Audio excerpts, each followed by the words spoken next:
Hello, my name is Ralf Friedrichs. I'm an addiction recovery coach and the host of the Take Your Life Back Today show. As an addiction recovery coach, I want to share something with you, and let me be crystal clear with you. Just imagine being buried alive.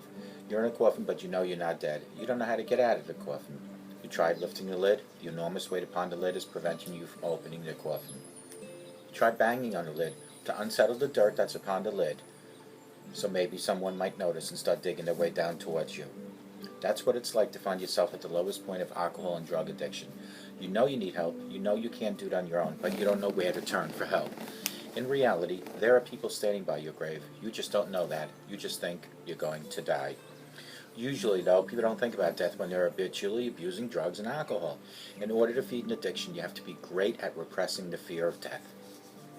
I often ask you, my audience, did it ever cross your mind while you were abusing drugs and alcohol that maybe, just maybe someone might miss you when you overdose? People like your mother, your father, brother, your sister, your husband, your wife, children and grandchildren. With this, let me leave one last thought. Don't be like the person I'm reading about on these index cards that waited and waited and waited until it was too late. Instead, be the person that picks up the phone and calls me at 844-405-HELP so I can help you take your life back. So I can help you enjoy what God has given you, creation, like waterfalls and water running down a lake. Because one day, without seeking help, and consistently and constantly abusing drugs and alcohol, you will end up like this person on these index cards.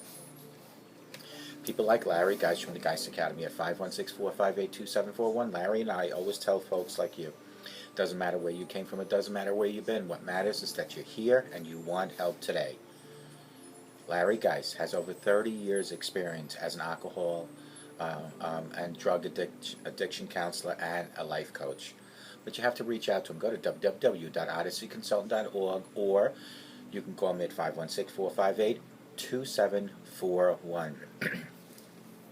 Folks, please don't forget, when you take your slippers off at night, instead of leaving them by the edge of your bed, to stick them under your bed.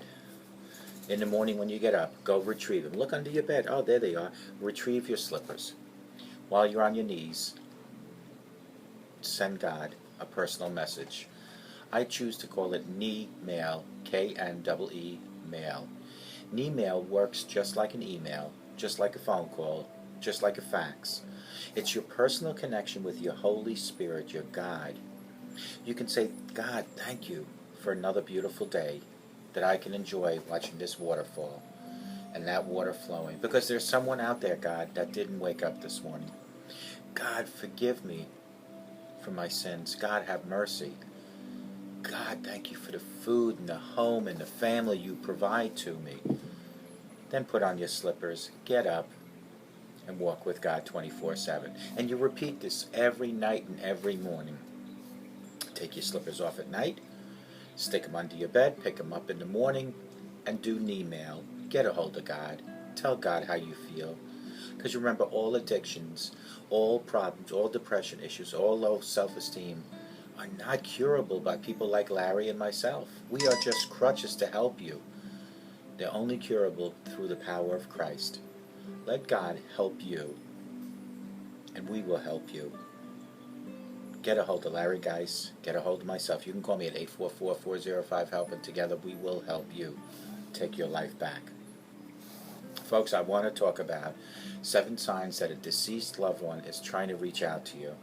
As you all know by now, my mother was killed May 31st at 3:05, walking across a minor intersection.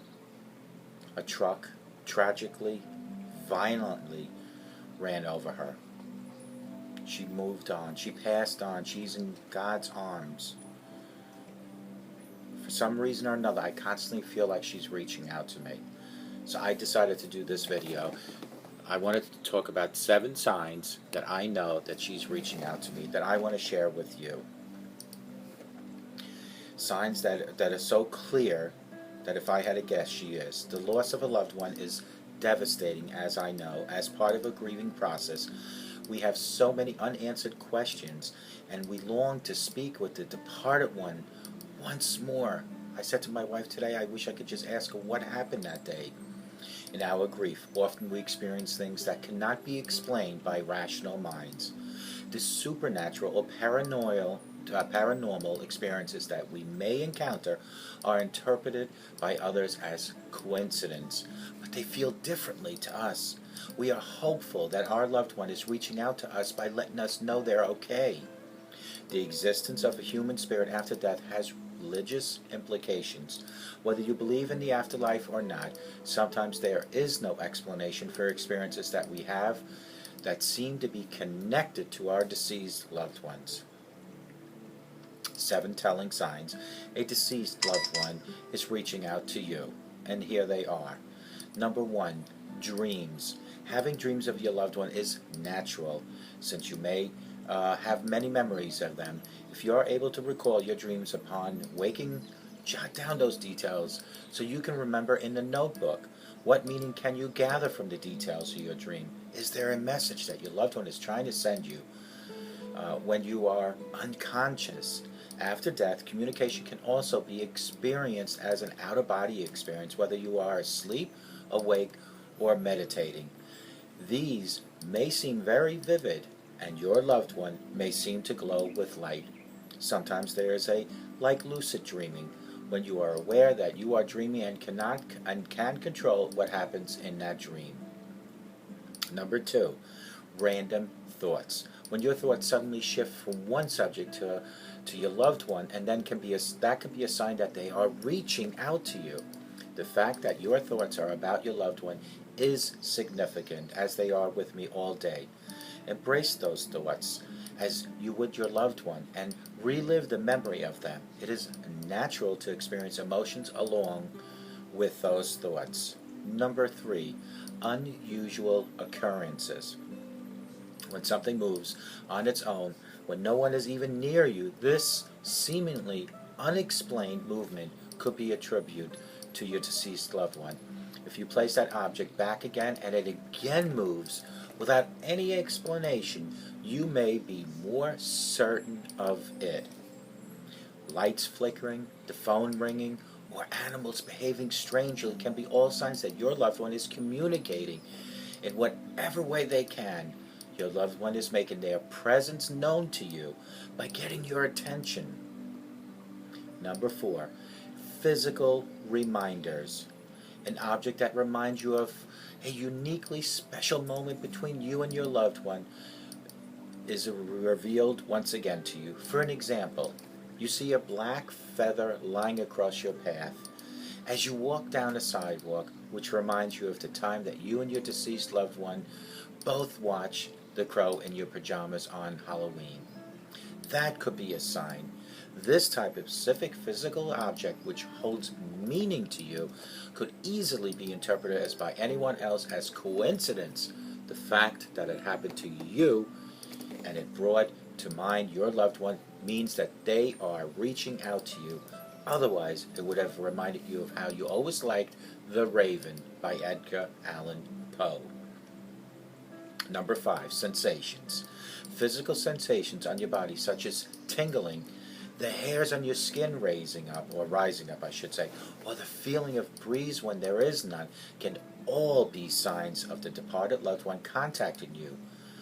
Or you may smell a familiar scent that reminds you of your loved one.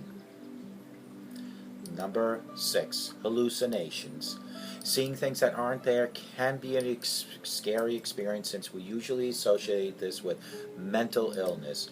If you have had a vision of something that no one else actually saw in that room, it is possible that it is the presence of your loved one trying to connect with you. Rather than feeling fear, take a moment to close your eyes and remember what you saw. Then pay attention to your body and any physical sensation. Are there any scents, sounds, or sensations of the touch that you feel that also remind you of that loved one? Open your eyes up again and speak their name out loud while focusing again on all your senses. Sometimes people report hearing a voice when there was no one even in the room. Again, this could be a sign to you. Did you recognize that voice? Try to respond out loud and see if your loved one can speak to you. Last but not least, number 7, coincidences. An increase in connections that seem to happen by chance is a sign that your loved one is reassuring you that you are looking out, or they are looking out for you. The synchronicity in your life could be brought about by your loved one acting on your behalf. It is natural to feel fear when we experience signs from the spirit of a deceased loved one. Your loved one will continue to love you even beyond death, so respond with love in mind rather than fear. Keep an open mind and remember that this isn't the ghost of an unknown person. This is your friend, your relative, reaching out to you. Remember, these are all signs. I long to speak to my mother daily.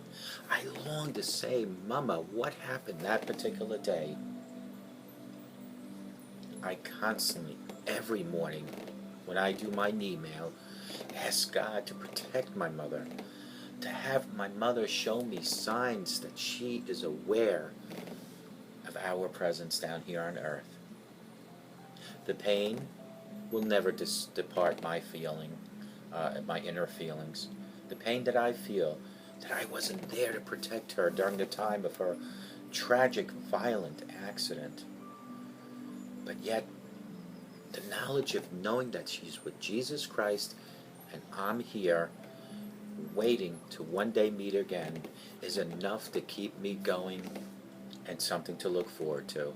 This is why it's so important that you speak to God on a daily basis, because each and every one of you folks out there have a loved one.